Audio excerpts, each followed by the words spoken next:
Assalamualaikum warahmatullahi wabarakatuh. Bismillahirrahmanirrahim. Alhamdulillahirabbil alamin. Wa bihi nasta'inu ala umuri dunya waddin. Wassalatu wassalamu ala sayyidil mursalin. Sayyidina Muhammadin wa ala alihi wa sahbihi ajma'in. Amma ba'd. Nukhlisun niyata lillahi ta'ala. Mari kita ikhlaskan niat lillahi ta'ala untuk mengikuti kajian online berikut ini. Melanjutkan pembacaan kitab As-Siratul Mustaqim karya dari Asy-Syaikh Abdullah Al-Harari. Bismillahirrahmanirrahim. Qala al-muallif rahimahullah. Wa'lam bistiqanin annahu la yasihhul iman wal islam wa la tuqbalul a'malus salihatu biduni syahadatain. Bilafzi ashhadu an la ilaha illallah wa ashhadu anna muhammadar rasulullah aw ma fi ma'nahuma walau bi ghairil lughatil arabiyyati wa yakfi li sihhatil islami nutqu marratan fil umri wa yabqa wujubuha fi kulli salatin li sihhatis salati hadha fi man kana ala ghairil islam ثم أراد الدخول في الإسلام وأما من نشأ على الإسلام وكان يعتقد الشهادتين فلا يشترط في حقه النطق بهما بل هو مسلم لو لم ينطق. Saudara, di sini disebutkan suatu kaidah yang sangat penting, mengingatkan kita semua, baik pengajar ataupun pelajar, bahwa dalam ajaran syariat Islam ada suatu prioritas, yakni kita harus mementingkan perkara yang lebih penting di atas perkara yang memang semuanya penting. Jadi sebagai pelajar misal mungkin akan merasa bingung kalau istilahnya orang zaman sekarang, orang yang baru hijrah bingung mau belajar yang mana dulu, mau belajar akidah atau mau belajar bab nikah. Nah, maka di sini dijelaskan bahwa wa'lam bistiqan, ketahuilah dengan yakin, dengan mantap, annahu la yasihhul iman wal islam wa la tuqbalul a'malus shalihatu biduni syahadatain. Bahwa iman dan Islam tidak akan pernah sah, tidak akan pernah diterima oleh Allah. Tidak sah iman dan Islam itu artinya dia masih digolongkan non-muslim, belum dianggap atau belum dihukumi sebagai orang Islam. Wala tuqbalul a'malus sholihatu, dan amal kebaikan apapun yang dia lakukan, entah dia melaksanakan sholat, puasa, zakat, atau bahkan haji, meskipun niatnya baik, akan tetapi jika tidak dipenuhi kaidah ini, la tasihhu, seluruh amal ibadahnya tersebut tidak dianggap. La tasih, tidak sah, artinya tidak ada catatan nilai pahalanya sama sekali. Jadi kalau misal nanti meninggal dalam kondisi semacam itu, meninggal dalam kondisi yang seperti diterangkan dalam hal ini, di akhirat kelak dia tidak akan melihat buku catatannya penuh dengan amal kebaikan. Bahkan sebaliknya akan kosong, dianggap tidak melaksanakan ibadah, dianggap tidak melaksanakan amal kebaikan sama sekali. Wala'iyadzubillah. Nah, di sini saya ulangi lagi, iman seseorang, Islam seseorang tidak akan pernah sah, dan amal ibadah kebaikan apapun yang dia lakukan tidak akan pernah sah, tidak dianggap dalam syariat Islam biduni syahadatain, kecuali setelah dia mengucapkan kalimat syahadatain, dua kalimat syahadat. Bilafzi ashhadu an la ilaha illallah wa ashhadu anna muhammadar rasulullah aw ma fi ma'nahuma walau bi ghairil lughatil arabiyyati. Ataupun tidak menggunakan redaksi ashhadu, tapi dengan menggunakan redaksi lain, yang penting maknanya sama, yang penting maksud ucapannya adalah sama. Semisal dia mengucapkan la robba illallah wa muhammad nabiyullah, maka itu statusnya sama dengan kalimat syahadatain yang tadi diawali dengan asyhadu. Dia mengucapkan la robba illallah. Itu sama seperti dia mengucapkan asyhadu an la ilaha illallah. Dan dia mengatakan wa Muhammad nabiyullah. Itu sama juga sah. Jadi dia mengucapkan asyhadu ataupun tanpa asyhadu itu sah. Yang penting maknanya, maksudnya adalah sama, yakni mengatakan bahwa Allah adalah satu-satunya Tuhan yang berhak disembah dan Muhammad adalah utusan Allah, adalah Nabi Allah. Walau bi ghairil lughatil arabiyyati, meskipun dia ucapkan kalimat syahadat tadi tidak dengan bahasa Arab. Misal dia tidak bisa mengucapkan kalimat bahasa Arab, maka dia mengucapkan kalimat syahadatnya dengan bahasa Sunda atau dengan bahasa Indonesia atau dengan bahasa yang lain, maka itu juga tetap sah Islam dan imannya. Jadi kalau misal ada kawan-kawan kita yang ingin masuk Islam, minta dibimbing untuk memeluk agama Islam, maka jangan persulit dia. Karena para ulama mengatakan sah hukumnya iman dan Islam seseorang dengan dia mengucapkan dua kalimat syahadat dengan bahasa apapun. Yang penting makna yang dimaksud adalah sama. Sebagaimana yang pernah kita sampaikan sebelumnya, bahwa mengucapkan dua kalimat syahadat ini tidak cukup hanya di lisan saja. Akan tetapi juga harus disertai dengan keyakinan, meyakini apa yang dia ucapkan tadi. Maka hukum orang yang mengucapkan dua kalimat syahadat, dia ingin masuk Islam kemudian mengucapkan dua kalimat syahadat namun hanya di bibir saja, sedangkan di dalam hatinya masih menyimpan keyakinan yang bertentangan dengan dua kalimat syahadat tersebut. Contohnya, dia mengucapkan dua kalimat syahadat, akan tetapi di dalam hatinya masih meyakini bahwa Isa Al-Masih adalah anak atau putra dari Allah. Maka orang yang semacam ini meskipun sudah mengucapkan dua kalimat syahadat, belum dihukumi sebagai seorang muslim. Belum dikatakan sebagai seorang muslim. Kemudian ada kaidah yang lain yang sangat penting juga, bahwa seseorang yang masuk Islam dengan dia mengucapkan dua kalimat syahadat, meski cuma sekali dia ucapkan asyhadu an la ilaha illallah wa asyhadu anna Muhammadar Rasulullah, sekali dia ucapkan semacam itu, maka sudah sah Islam dan imannya. Jadi tidak benar apa yang dikatakan oleh sebagian orang, meskipun dia ustadz ataupun habaib. Apa yang dikatakan oleh sebagian orang bahwa kata mereka jika ingin masuk Islam, maka baca dua kalimat syahadatnya 3 kali dong, biar mantap katanya. Itu nggak benar. Jadi cukup 1 kali baca 2 kalimat syahadat, itu sudah sah Islam dan imannya. Tidak perlu diulang sampai 3 kali ataupun berkali-kali. Kemudian ada kaidah yang penting lagi, bahwa jika ada datang kepada kita seseorang, entah itu laki-laki entah itu perempuan,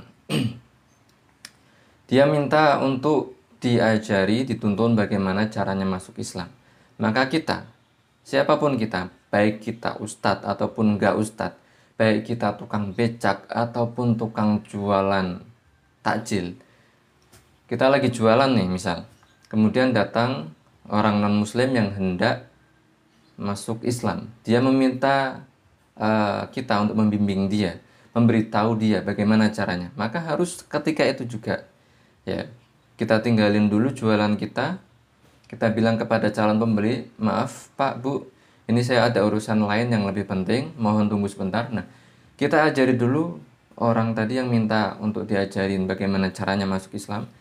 Kita katakan kepada dia bahwa Allah adalah satu-satunya Tuhan yang berhak disembah, bahwa Allah tidak disifati dengan sifat-sifat makhluknya, bahwa Allah bukan sesuatu yang seperti bapak kemudian punya anak, apalagi punya istri, bahwa Allah bukan sesuatu yang dapat dibayangkan, berbentuk, berwarna, punya ukuran, punya tempat, arah, dan sesuatu sifat makhluk apapun itu bukan Allah. Allah adalah yang Maha Esa, tidak sama dengan sifat makhluk apapun. dan Muhammad adalah utusan Allah, Nabi Allah, Rasulullah. Bahwa Muhammad bukanlah seorang pendusta, bahwa Muhammad bukanlah seorang pengecut, bahwa Muhammad adalah seorang nabi yang menyampaikan risalah, wahyu, ajaran syariat dari Allah Subhanahu wa taala. Bahwa Muhammad bukanlah seseorang yang dulunya pernah kafir atau berbuat dosa kemudian bertaubat masuk Islam, bukan. Kita kasih pengajaran yang dasar-dasar semacam itu, dia yakini, kemudian baru kita tuntun dia untuk membaca 2 kalimat syahadat. Ini penting karena sebagian orang kadang cuma menuntun saja untuk membaca 2 kalimat syahadat tanpa dia peduli bahwa dia sebelumnya, orang yang non-muslim ini, sebelumnya dia meyakini bahwa Allah adalah sesuatu yang ada di atas langit, yang di atas sono, yang tiap hari melongok ke arah bumi, melongok ke bawah, ke para manusia ini. Dia nggak peduli bahwa orang yang mau masuk Islam ini keyakinannya rusak semacam itu. Dia suruh aja untuk baca 2 kalimat syahadat. Nah, padahal menurut kaedahnya dalam ilmu akidah, orang yang masih mempunyai keyakinan yang rusak semacam itu, masih meyakini misal bahwa Allah adalah sesuatu yang bersifat dengan sifat makhluk. Ya, misal orang ini meyakini bahwa Allah adalah sesuatu yang bertempat di atas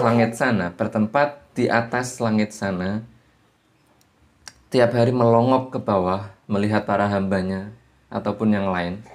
Atau meyakini bahwa Allah memiliki anggota badan, tersusun dari beberapa anggota badan, punya wajah, tangan, kaki, dan seterusnya, mata, mulut. Atau meyakini bahwa Allah bersifat dengan suara. Maka orang yang semacam ini tidak boleh langsung kita tuntun dia, langsung kita suruh dia untuk membaca 2 kalimat syahadat. Nggak bisa, karena dia mengikrarkan 2 kalimat syahadat dalam kondisi masih meyakini keyakinan yang rusak semacam ini. Bacaan syahadatnya nggak sah. Bacaan 2 kalimat syahadatnya tidak sah.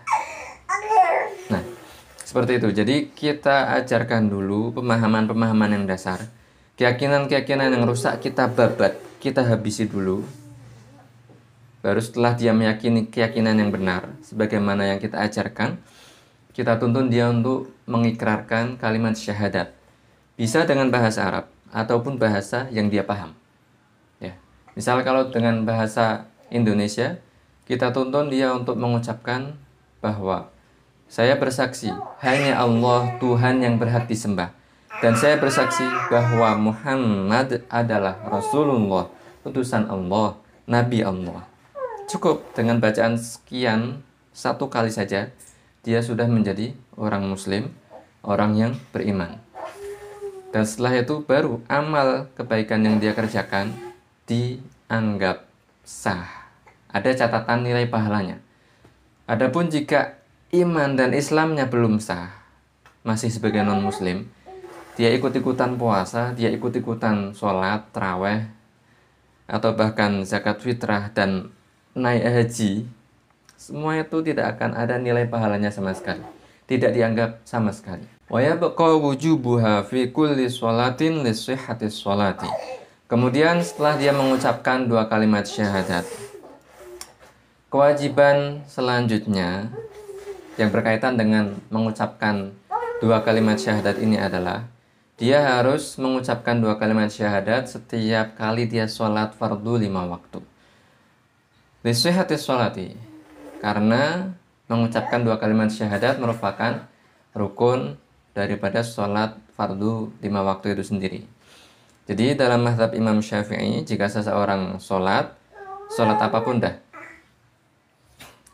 dia dalam tasyahud akhir atau tahiyat akhir tidak mengucapkan syahadatain, ya, maka sholatnya tidak sah. Nah, maka di sini dikatakan wajib mengucapkan 2 kalimat syahadat di dalam setiap kali dia sholat. Jika enggak, sholatnya enggak sah. Ini menurut mazhab Imam Syafi'i. Adapun menurut mazhab imam yang lain nanti ada beda lagi. Insya Allah dalam pertemuan mendatang akan dijelaskan. Hadza fi man kana ala ghairil Islam. Ini keterangan yang semacam ini adalah bagi mereka yang tadinya adalah di luar Islam. Tsumma arada dukhula fil Islam. Dan mereka ingin masuk Islam. Jadi yang barusan kita sampaikan bahwa harus mengucapkan 2 kalimat syahadat supaya Islam dan imannya sah, supaya amal ibadahnya sah. Itu bagi mereka yang tadinya non-muslim. Wa amma man nasya'a 'alal Islam, adapun mereka yang memang sudah dari kecil, sudah dari lahir adalah dari bapak ibu atau nenek kakek yang pernah ada dari salah satu mereka orang Islamnya. Jadi misal salah satu ayah ibu atau kakek neneknya adalah orang muslim, ya. Wa amma man nasya'a 'alal Islam wa kana ya'taqidu syahadatain, dan kemudian dia baligh atau sudah masuk ke usia dewasa, masih meyakini keyakinan dari kandungan 2 kalimat syahadat. Artinya dia baligh atau dewasa dalam kondisi masih meyakini bahwa Allah, hanya Allah Tuhan yang berhak disembah, dan bahwa Muhammad adalah Rasulullah, ya. Maka orang yang semacam ini fala yushtaratu fi haqqihi an-nutqu bihima, maka tidak disyaratkan baginya untuk mengucapkan 2 kalimat syahadat. Bal huwa muslimun law lam yantiq. Akan tetapi dia tetap dihukum sebagai seorang muslim, orang mukmin, meskipun dia dalam seumur hidupnya tidak pernah mengucapkan 2 kalimat syahadat. Ya, jadi misal bapak ibunya adalah seorang muslim, atau bukan bapak ibunya lah, kakek neneknya, salah satu dari keluarganya yang di atasnya, bapak atau ibunya atau kakek neneknya atau ke atasnya lagi adalah ada yang pernah muslim, satu aja orang, ya. Maka anak ini sampai dia balik, pas dia usia balik dewasa, ya, dia masih meyakini keyakinan yang benar, maka seumur hidupnya tidak disyaratkan dia untuk mengucapkan 2 kalimat syahadat. Bahkan seandainya dia mati dalam kondisi semacam itu, belum mengucapkan 2 kalimat syahadat, ya, dia sudah umur misal 15 tahun, sudah dewasa, maka dia tetap akan masuk surga. Artinya iman dan Islamnya sah, dia sudah tergolong sebagai seorang muslim, ya. Berbeda dengan jika kasusnya adalah semisal pas dia dewasa atau balik, sudah mencapai usia 15 tahun, atau dia sudah keluar mani atau keluar darah haid, ya, sudah balik dan juga berakal. Pas dia balik, dia meyakini keyakinan yang rusak. Misal dia meyakini bahwa Allah itu adalah sesuatu yang bersosok seperti manusia, punya ukuran dan punya bentuk, punya warna, punya tempat, lokasi dan arah, gerak dan diam sebagaimana layaknya makhluk. Maka orang yang semacam ini meskipun dari keluarga muslim, ayah dan ibunya adalah seorang muslim, maka karena dia balik atau dewasa dalam kondisi keyakinannya rusak, maka dia harus diajarin nih keyakinan yang benar, baru dia disuruh mengucapkan 2 kalimat syahadat. Baru setelah itu iman dan Islamnya sah. Semoga dapat dipahami. Wabillahi taufiq wal hidayah. Assalamualaikum warahmatullahi wabarakatuh.